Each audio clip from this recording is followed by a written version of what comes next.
ओडिशा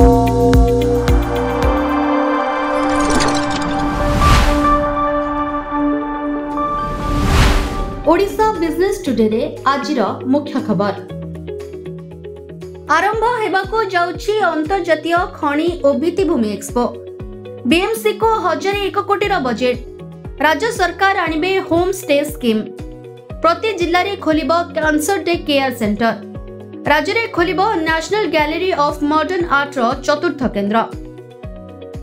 मार्च 6 रु 9 पर्यंत भुवनेश्वर स्थित बरमुंडा पड़िया ठारे अनुष्ठित हेबाकु जाउछि तृतीय अंतर्जातीय खणी और भित्तिभूमि एक्सपो। ଏହି କାର୍ଯ୍ୟକ୍ରମକୁ ଉଦ୍ଘାଟନ କରିବେ ରାଜ୍ୟପାଳ ହରିବାବୁ କମ୍ଭମପତି।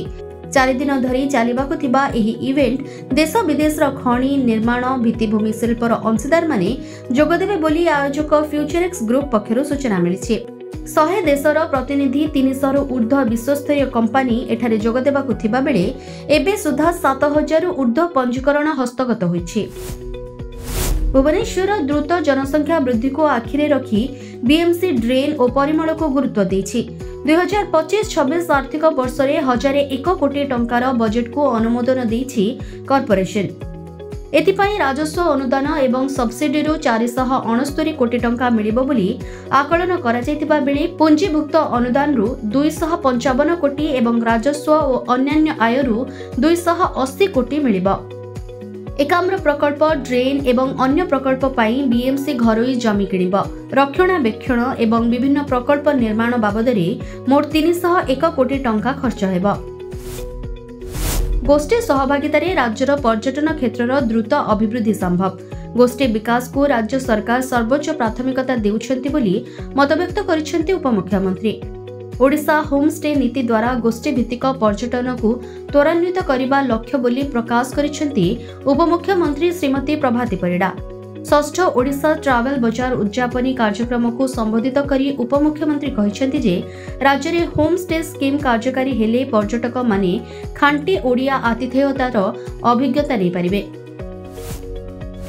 स्वास्थ्य क्षेत्र में अर्थ केबे भी प्रतिबंधक हेब नाही बोली पुरी स्वस्ति बीच रिसोर्ट परिसर में अनुष्ठित 97 जातीय स्वास्थ्य सम्मेलन को उद्घाटन करी मतव्यक्त करिसेंति स्वास्थ्य और परिवार कल्याण मंत्री जगत प्रकाश नड्डा।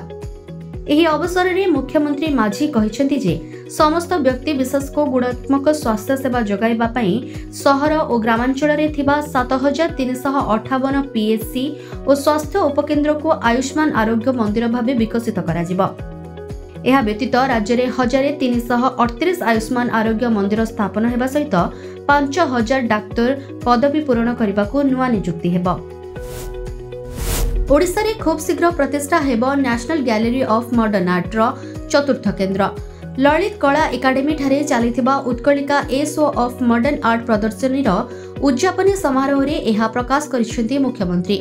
एथिपाई आवश्यक जमी एवं आनुषंगिक व्यवस्था राज्य सरकार जोगाई देबे बोली प्रतिश्रुति दैछंती मुख्यमंत्री। राज्य रे एनजीएमए केंद्र खोला गले कला संस्कृति एवं पर्यटनर विकास रे एक नुआ फर्द जोड़ी हेबो बोली कहिछंती एनजीएमए रो महानिर्देशक doctor Sanjeev Kishore Gautam. It's all of your business. Business breaking.